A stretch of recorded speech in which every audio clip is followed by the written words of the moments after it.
চিনির মধ্যে ডিম দিয়ে যে এত সুন্দর একটা মন পাগল করা রেসিপি তৈরি করা যায়, তো আপনারা না দেখলে বিশ্বাসই করতে পারবেন না। আর এভাবে একবার বানিয়ে দেখুন, হবে তো দোকানের থেকে সেরা।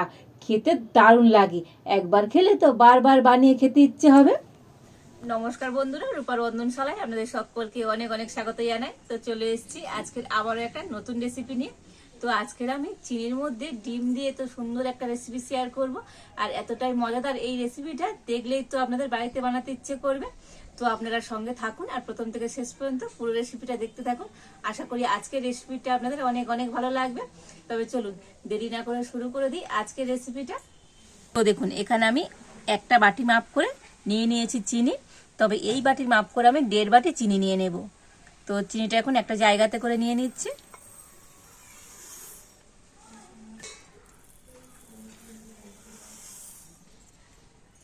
আর এবার আমি চিনির মধ্যে দিয়ে দেব ডিম। তো এখানে আমি 2টো দেশি ডিম নিয়ে নিয়েছি, তো দিয়ে দিচ্ছি।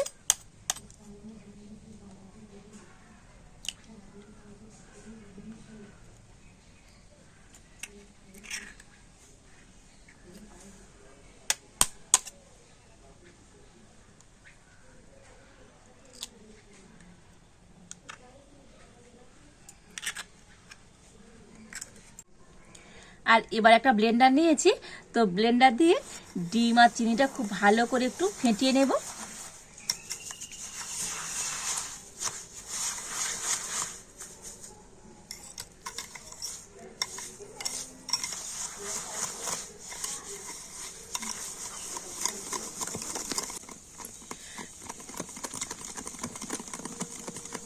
তো দেখুন, ডিম আর চিনিটা তো একটু মিশিয়ে নিয়েছি।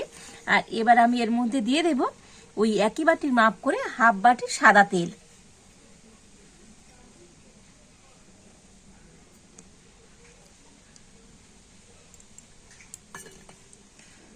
তো তেল দিয়ে আবারও খুব ভালো করে ফেটিয়ে নেব।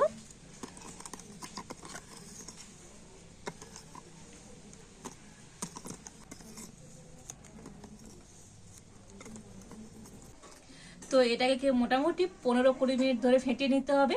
তো মানে যতক্ষণ না চিনির দানা সম্পূর্ণ গলে যায় ততক্ষণ কিন্তু ফেটিয়ে নেবে। আর যত ভালো ফেটানো হবে তো আজকের রেসিপিটা ততটাই সুন্দর হবে। তো দেখুন, কালারটা কত সুন্দর হয়েছে।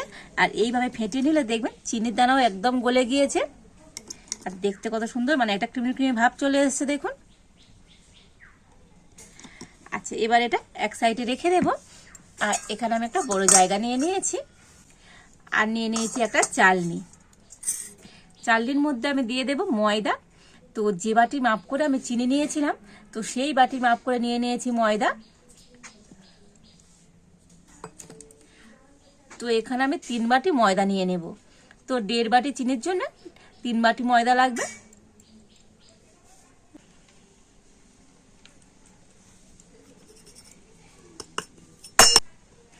আর দিয়ে দেবো ওই একই বাটির মাপ করে 1/2 বাটি গুঁড়ো দুধ। তো সমস্ত উপকরণগুলো একটু এইভাবে চেলে নেব। তো চেলে নিয়ে আর আজকে রেসিপিটা করলে রেসিপিটা কিন্তু অনেকটাই সুন্দর হবে।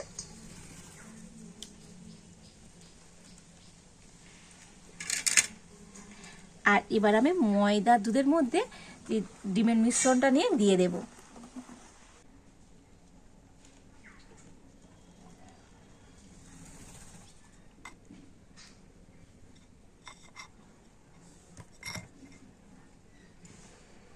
আর এবার আমি সবকিছু খুব ভালো করে ফেটিয়ে নেব।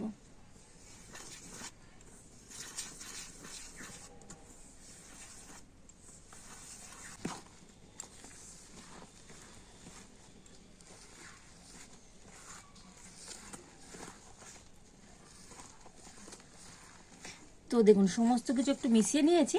তবে মিশ্রণটা কিন্তু অনেকটাই টাইট আছে, তো এটা একটু পাতলা করে নিতে হবে। তার জন্য এখানে আমি নিয়ে নিয়েছি দুধ। তো এটা গরুর দুধ, আগে থেকে জাল করে এনেছি। আর এখানে 1 কাপ দুধ নিয়েছি। তো এই দুধটা অল্প অল্প করে দেব। আর ব্যাটারটাকে খুব সুন্দর করে আমি গুলে নেব।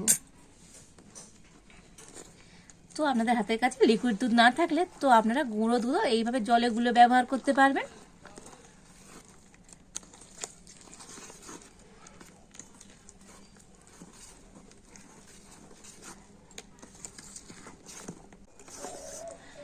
তো দেখুন সমস্ত কিছু কিন্তু খুব সুন্দর করে মিশিয়ে নিয়েছে, আর একটা এরকম সুন্দর স্মুথ ব্যাটার তৈরি করে নিতে হবে। আর এবার আমি এর মধ্যে দিয়ে দেব,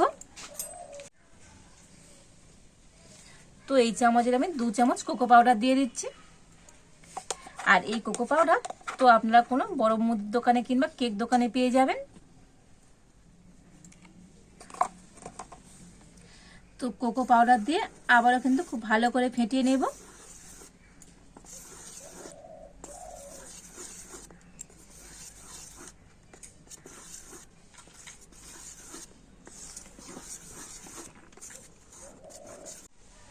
তো দেখুন কোকো পাউডার দিয়ে ব্যাটারটাকে কিন্তু আবারও খুব ভালো করে ফেটিয়ে নিয়েছি।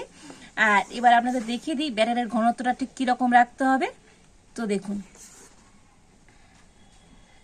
তো ব্যাটারটা কিন্তু পরে সঙ্গে সঙ্গে মিশছে না, তো একটু পরে মিশে যাচ্ছে। ঠিক এইভাবে করে ব্যাটারটাকে রেডি করে নিতে হবে। আর এবার আমি এই ব্যাটারের মধ্যে দিয়ে দেব 1 চামচ বেকিং পাউডার,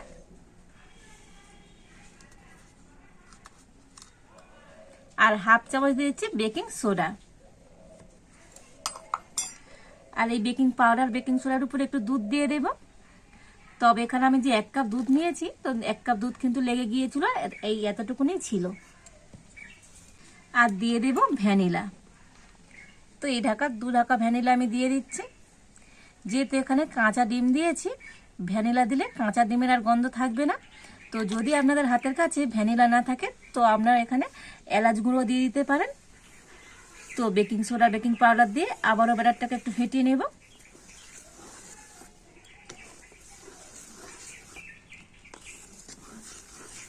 তো দেখুন সমস্ত কিছু দিয়ে ব্যাটারটা কিন্তু খুব সুন্দর করে রেডি করে নিয়েছি।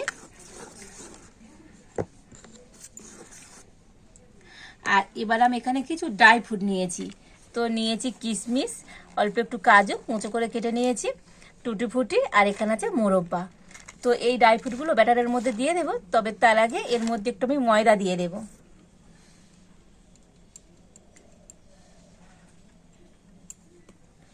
তো ময়দা দিয়ে ভালো করে মিশিয়ে নেব।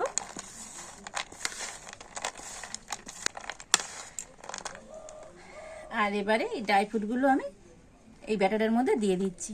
তো আপনাদের হাতের কাছে যেমন ড্রাই ফ্রুট থাকবে, তো সেই ড্রাই ফ্রুটগুলো আপনারা দিয়ে দিতে পারেন।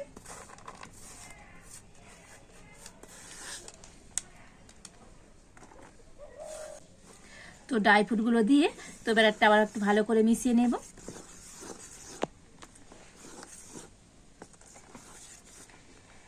তো আজকের আমার ব্যাটারটা কিন্তু একেবারে রেডি।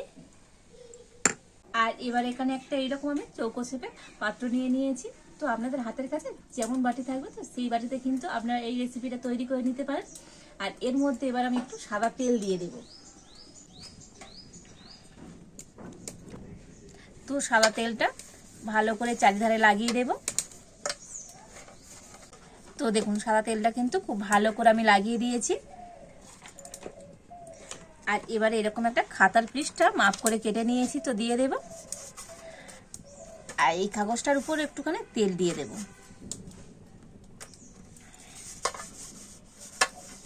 তো দেখুন আবারও তেলটা ভালো করে লাগিয়ে দিয়েছি। আর এবার আমি ব্যাটারটা নিয়ে এই পাত্রটার মধ্যে নিয়ে নেব।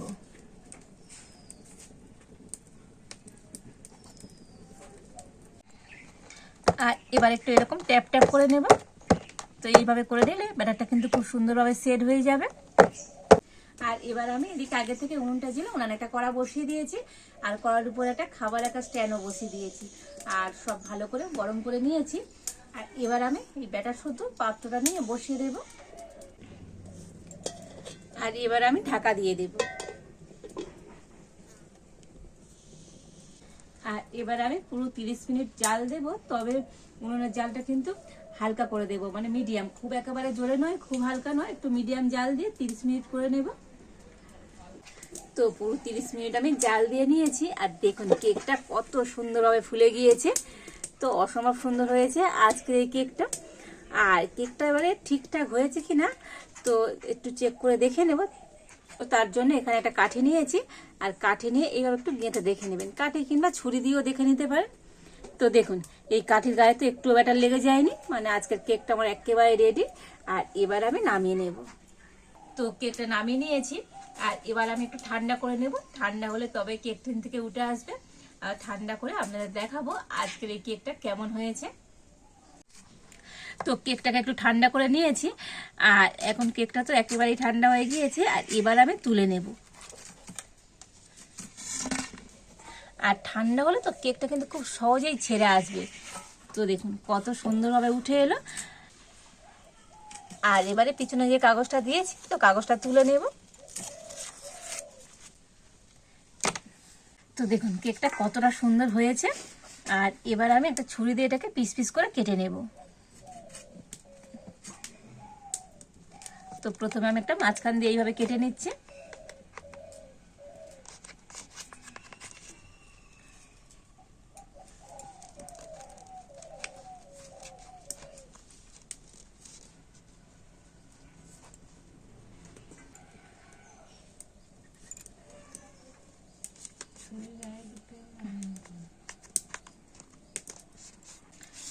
আর আবার আমি উল্টো সাইড দিয়ে কেটে নেব। মানে কেকটা আমি চৌকো শেপে কেটে নিচ্ছি। তো আপনারা আপনাদের পছন্দ মতো শেপ দিয়ে তো কেকটাকে কেটে নিতে পারেন।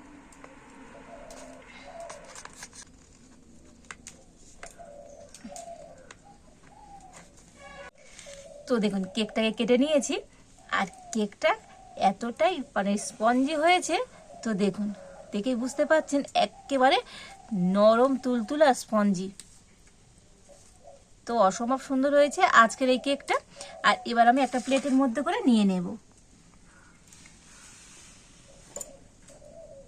তো কাটার সময় তো আপনারা বুঝতেই পারছেন দেখে যে কতটা সুন্দর হয়েছে। তো এতটাই নরম তুলতুলা হয়েছে, মানে কাটতে কাটতে ভেঙে যাচ্ছে দেখুন।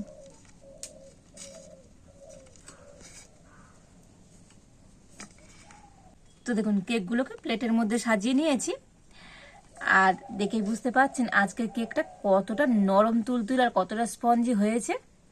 দেখুন অসম্ভব সুন্দর হয়েছে আজকের এই কেকটা, একেবারে জালিদার, কতটা সুন্দর হয়েছে। আর এইভাবে কেক একবার বাড়িতে তৈরি করে দেখবেন, তো খেতে এত ভালো লাগবে। তো দোকান থেকে কেক কিনে খাওয়ার কথা ভুলেই যাবেন। তো অসম্ভব সুন্দর হয়েছে আজকের এই কেকটা। তো এইভাবে কেক আপনারা বাড়িতে বানিয়ে দেখবেন, বাড়ির বাচ্চা থেকে বড় প্রত্যেকে ভীষণভাবে পছন্দ করবে। আর আজকের আমার এই কেকের রেসিপিটা আপনাদের কেমন লাগলো তো অবশ্যই কমেন্ট করে জানাবেন। ভালো লাগলে লাইক শেয়ার সাবস্ক্রাইব করবেন। আজ এই পর্যন্ত, আপনারা ভালো থাকুন, সুস্থ থাকুন। দেখা হচ্ছে নতুন কোনো একটা রেসিপি নিয়ে।